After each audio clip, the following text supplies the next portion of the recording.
विश्वरत्न doctor Babasaheb Ambedkar यांचा 68वा महापरिनिर्वाण दिन नुकताच पार पडला। मात्र यावेळी नाशिक महानगरपालिकेला डॉक्टर बाबासाहेब आंबेडकरांच्या महापरिनिर्वाण दिनाचा विसर पडल्याचे दिसून आले। शासकीय नियमानुसार प्रत्येक शासकीय कार्यालयात महापुरुषांची जयंती व पुण्यतिथी साजरी करण्याचं शासकीय परिपत्रक आहे। मात्र डॉक्टर बाबासाहेब आंबेडकरांचा महापरिनिर्वाण दिन 6 डिसेंबर रोजी होता।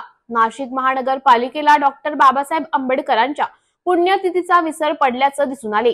एवढंच नाही तर डॉक्टर बाबासाहेब आंबेडकरांच्या अनुयायांनी 5 डिसेंबरच्या रात्री 11:30 वाजता नाशिक महानगरपालिका आयुक्त करंजकर यांना दूरध्वनीवरून संपर्क साधला आणि आपण या पुण्यतिथीला यावे असं निमंत्रण दिले। मात्र नाशिक महानगरपालिका आयुक्त करंजकर मी बाहेर असल्याचं सांगून आयुक्तांनी टाळले। म्हणून तमाम भीम आंबेडकर आणि यांचं आयुक्तांना सांगणं आहे की आपण आयुक्त कोणामुळे झालात याचा थोडासा विचार करा।